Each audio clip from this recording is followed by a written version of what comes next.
Japan को दिखाते हुए ये मूवी स्टार्ट होती है, जहाँ पर हमें एक आदमी दिखाया जाता है जो कि क्रिमिनल था और वो पुलिस से बचते हुए भाग रहा था। अचानक उस क्रिमिनल को हार्ट अटैक हो जाता है, जिसकी वजह से वो मर जाता है। इसके बाद हमें बड़े क्रिमिनल्स दिखाए जाते हैं जिन्हें कानून ने कोई भी सजा नहीं दी थी। इसके अलावा और भी ऐसे लोग थे जो जेल में थे, वो सब के सब हार्ट अटैक की वजह से मारे जाते हैं। अब ये डेथ होना कोई नेचुरल नहीं था, बल्कि ये सब कुछ एक लड़का कर रहा था जिसका नाम होता है लाइट। असल में लाइट को एक एंशिएंट बुक मिली थी और वो कोई आम बुक नहीं थी, बल्कि वो एक डेथ नोट थी और जिसका नाम भी उस बुक में लिखा जाएगा वो मर जाएगा और मरने वाला उसी मेथड से मरेगा जो तरीका बुक में लिखा जाएगा। इसके अलावा ये बुक लोगों पर अपना कंट्रोल भी कर सकती है। अब क्योंकि लाइट को ये बुक मिली थी तो वो क्रिमिनल्स का नाम इस बुक में राइट करता जा रहा था ताकि बुराई को खत्म किया जा सके। सडन इतनी सारी डेथ्स होने की वजह से पूरी दुनिया में दहशत फैल जाती है और क्रिमिनल्स की दिलों में तो जैसे डर बैठ गया था। इस बात को लेकर गवर्नमेंट काफी हैरान थी। कुछ लोग इसे बुरे लोगों के लिए पनिशमेंट समझ रहे थे गॉड की तरफ से, जबकि कुछ लोग इसे कोइंसिडेंस ही समझ रहे थे, यानी ये सब कुछ इत्तेफाकन हो रहा है। यहाँ पर हम ये भी जान पाते हैं कि लाइट ने बुरे लोगों को मारने के बाद अपना एक नाम भी चूज कर लिया था। उसने अपना नाम चूज किया था कीरा। कुछ लोग तो कीरा को ही अपना हीरो समझ रहे थे और ये न्यूज पूरी दुनिया में काफी वायरल हो चुकी थी।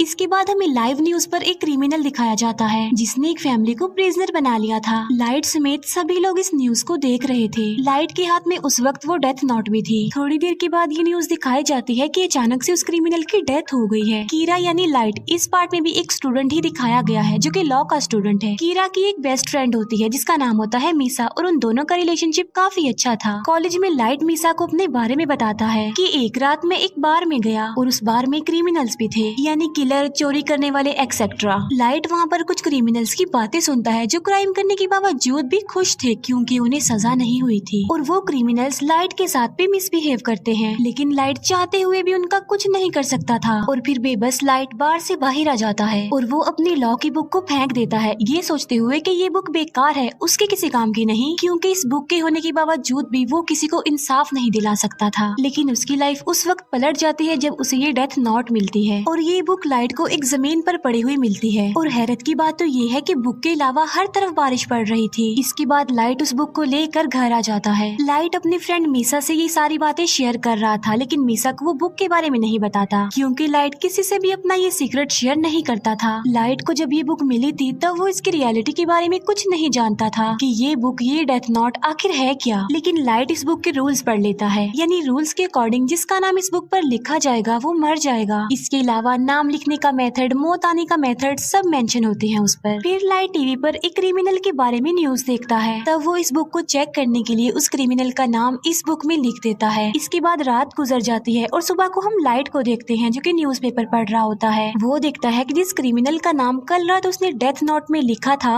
वो मर चुका है। ये देखकर लाइट काफी शॉक्ड रह जाता है। इसके बाद भी लाइट को इस बुक पर बिलीफ नहीं आ रहा था, इसीलिए वो इस बुक को दोबारा चेक करना चाहता था और बुक को चेक करने के लिए लाइट उसी क्रिमिनल के पास जाता है जिसने बार में लाइट के साथ मिसबिहेव किया था और अब लाइट डेथ नोट में उसका भी नाम लिख देता है और साथ साथ वो उसकी मौत का तरीका भी लिख देता है। लाइट ने उसके लिए मौत का तरीका लिखा था हार्ट अटैक और देखते ही देखते थोड़ी देर में हार्ट अटैक की वजह से उसकी मौत हो जाती है और लाइट की आंखों के सामने ही वो क्रिमिनल अपना दम तोड़ देता है। ये देखकर लाइट और ज्यादा हैरान हो जाता है। अब क्योंकि लाइट ने सब कुछ अपनी आंखों से देख लिया था, इसीलिए उसे इस बुक पर यकीन आ गया था कि ये बुक और इसके रूल्स बिल्कुल सही काम करते हैं। लाइट जब वापस आ रहा होता है तब वो फर्स्ट टाइम इस बुक के गार्डियन से मिलता है और इस बुक का गार्डियन था एंजल ऑफ डेथ, यानी मौत का फरिश्ता। अब क्योंकि एंजल ऑफ डेथ देखने में काफी डरावना था, इसी वजह से लाइट उससे डर जाता है। लेकिन लाइट को बाद में ये बात पता चल जाती है कि जिसके पास ये बुक होगी एंजल ऑफ डेथ सिर्फ उसी को ही नजर आएगा।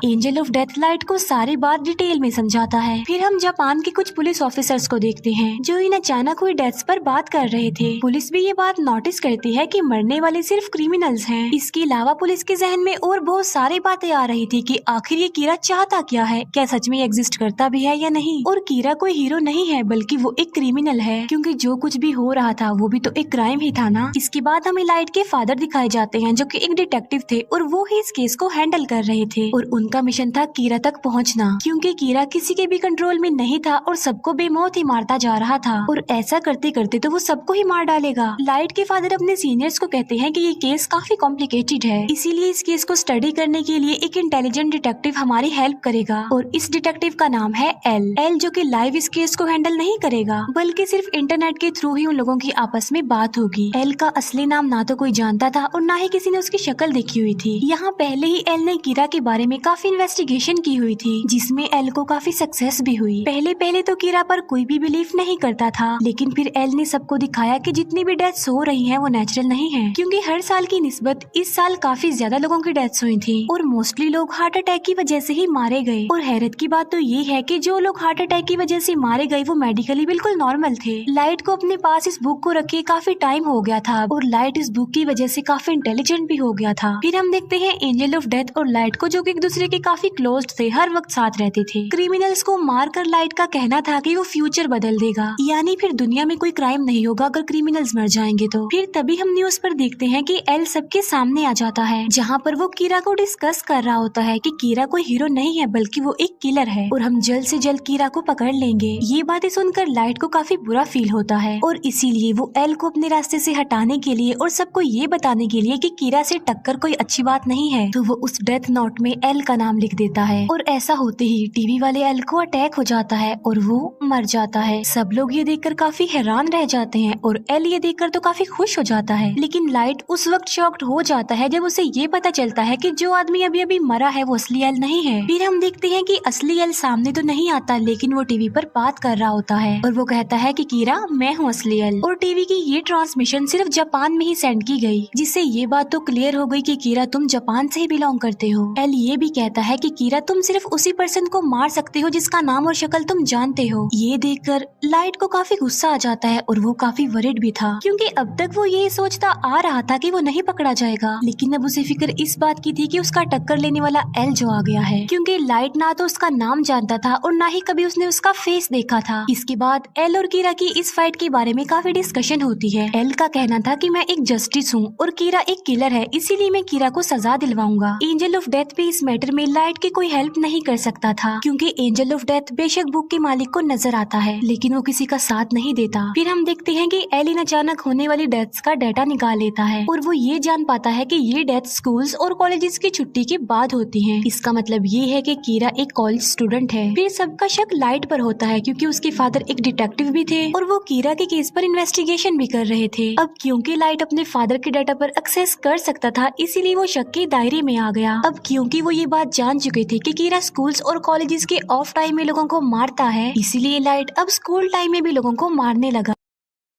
अब यहाँ पर एल का डाउट और ज्यादा बढ़ जाता है कि वो एक स्टूडेंट ही है, इसीलिए कीरा ने हमारा ध्यान बटाने के लिए अब स्कूल्स टाइम में भी किलिंग्स करना शुरू कर दी हैं। एल को ये बात भी पता चल जाती है कि कीरा की एक्सेस डेटाबेस तक भी है, इसीलिए एल लाइट के फादर को बताता है कि कीरा डेटाबेस पर भी एक्सेस कर सकता है। तो या तो कीरा कोई पुलिस ऑफिसर है या फिर कोई अपना ही है। कुछ दिन बाद लाइट को रियलाइज होता है कि पुलिस उस पर नजर रख रही है। एल ने उसके पीछे कुछ डिटेक्टिव्स को लगाया हुआ है। लाइट एल को अपने रास्ते से हटाना चाहता था। एंजल ऑफ डेथ लाइट को बताता है कि मुझे सब पता होता है कि इंसान का नाम क्या है और इंसान की जिंदगी के कितने साल बाकी रह गए हैं। तब लाइट एंजल ऑफ डेथ को कहता है कि तुम मुझे एल का असली नाम बता दो, जिसके बदले में एंजल ऑफ डेथ लाइट की आधी जिंदगी ही मांग लेता है और इसके लिए लाइट साफ इनकार कर देता है। जो एजेंट लाइट के पीछे लगा हुआ था उससे जान छुड़ाने के लिए लाइट को एक आइडिया आता है। लाइट और मीसा एक बस में जाते हैं, जहाँ पर वो एजेंट भी लाइट के पीछे उस बस में चला जाता है। फिर लाइट उस एजेंट से पूछता है कि आखिर तुम मेरा पीछा क्यों कर रहे हो, जिस पर वो एजेंट कोई जवाब नहीं देता। तभी उस बस में एक क्रिमिनल आ जाता है जो बस के ड्राइवर पर गन पॉइंट कर देता है। लाइट ने वहाँ पर एक पेपर पर एक नोट लिखा था कि वो तुम्हें पकड़ लेगा तो तुम उसे गन छीन लेना, लेकिन सडन वो पेपर लाइट के हाथ से नीचे गिर जाता है और क्रिमिनल ये देखकर उस पेपर को अपने हाथ में ले लेता है और फिर उस क्रिमिनल की नजर एंजल ऑफ डेथ पर पड़ती है। क्रिमिनल एंजल ऑफ डेथ को काफी शूट करता है, लेकिन वो तो खुद मौत का फरिश्ता था,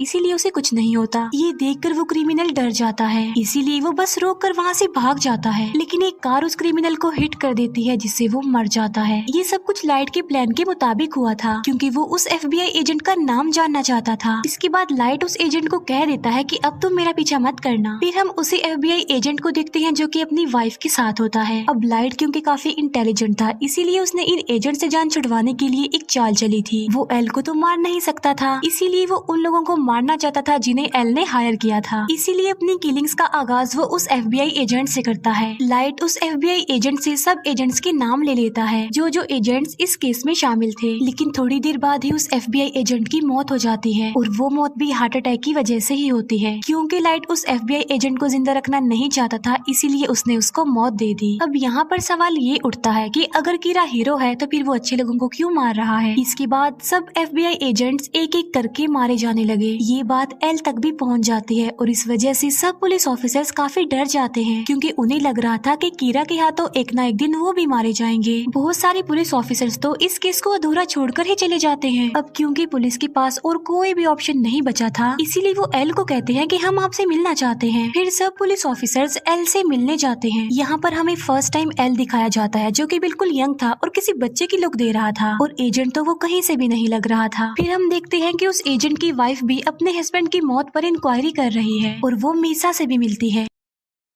मीसा उस एजेंट की वाइफ को लाइट से मिलवाती है और उस एजेंट की वाइफ लाइट को पहली बार देखते ही जान लेती है और वो लाइट को कहती है कि तुम मेरा कुछ नहीं बिगाड़ सकते क्योंकि तुम मेरा असली नाम जो नहीं जानते। ये कहकर उस एजेंट की वाइफ वहाँ से चली जाती है। इस बात की वजह से मीसा काफी हैरान रह जाती है और लाइट भी काफी डर जाता है क्योंकि आहिस्ता आहिस्ता उसका ये राज खुलता जा रहा था। फिर हम देखते हैं एल को जो कि लाइट के रूम में कैमरास फिट करवा देता है। जब लाइट को ये बात पता चलती है कि उस पर नजर रखी जा रही है तो वो कोई भी ऐसी हरकत नहीं करता जिससे उस पर शक आए और वो बिल्कुल ऐसे ही रिएक्ट करता है जैसे वो कुछ भी नहीं जानता और सब कुछ नॉर्मल है। फिर एक दिन न्यूज पर एक क्रिमिनल के बारे में बताया जा रहा था। दूसरी तरफ सब लोग लाइट पर नजर रखे हुए थे कि अब वो कुछ करेगा, लेकिन वो क्रिमिनल मारा जाता है और लाइट ने तो टीवी पर भी नहीं देखा था। इस बात की वजह से एल के अलावा बाकी सारे लोगों का शक लाइट पर से हट जाता है। लेकिन हम देखते हैं कि लाइट सबकी नजर से छुप कर ये काम करता जा रहा था। इसका मतलब ये है कि वो लोगों को मारने से अभी भी बाज नहीं आया। इसके बाद लाइट के रूम से सारे कैमरास हटा दिए जाते हैं। यहाँ पर तो एकदम ऐसा लग रहा था कि जैसे सब कुछ नॉर्मल हो गया है, लेकिन जो एजेंट होती है वो अभी तक अपने हस्बैंड की डेथ की इंक्वायरी कर रही थी। वो एल को कॉल करके कहती है कि मैं अपनी जान को खतरे में डाल रही हूँ, लेकिन मैं ये साबित कर दूंगी कि लाइट ही कीरा है। इसीलिए वो एक जगह पर लाइट को बुलाती है जहाँ उसने मीसा को गन पॉइंट पर किया हुआ था और वो लाइट से ये बात मनवाना चाह रही थी कि वो ही कीरा है, लेकिन लाइट इस बात को मानने से इनकार कर देता है और मौके का फायदा उठाकर मीसा वहाँ से भाग जाती है। फिर उस एजेंट की वाइफ लाइट को शूट करने लगती है, लेकिन गलती से वो गोली मीसा को लग जाती है और मीसा वहीं पर ही मर जाती है। बाद में उस एजेंट की वाइफ खुद को भी मार लेती है। जो कुछ भी वहाँ पर हो रहा था वो सब कुछ रिकॉर्ड हो रहा था। इसके बाद पुलिस भी वहाँ पर आ जाती है। फिर हम देखते हैं लाइट और एंजल ऑफ डेथ आपस में बातें कर रहे हैं, जहाँ पर लाइट एंजल ऑफ डेथ को बता रहा होता है कि अभी अभी यहाँ पर जो कुछ भी हुआ वो मेरे प्लान में शामिल था। वो कहता है कि अब क्योंकि बुक का मालिक किसी भी चीज को अपने कंट्रोल में कर सकता है, इसीलिए जो कुछ भी वहाँ पर हुआ वो सब कुछ पहले ही लाइट ने उस बुक में लिख दिया था। इवन लाइट ने अपनी बेस्ट फ्रेंड को भी मरवा दिया। इसका मतलब ये है कि लाइट सच में एक शैतान ही है जिसने शैतान जैसा काम किया। फिर लाइट अपने फादर को कहता है कि मैं कीरा को पकड़ने के लिए आपका और आपके बाकी ऑफिसर्स का साथ दूंगा। लाइट ऐसा इसलिए करना चाह रहा था ताकि किसी का शक उस पर ना आ जाए और उसका राज हमेशा के लिए राज ही रहेगा और वो अपना काम भी करता जाएगा। लास्ट में वो एल से फेस टू फेस मिलता है और ये मूवी यहीं पर एंड हो जाती है। Thank you for watching.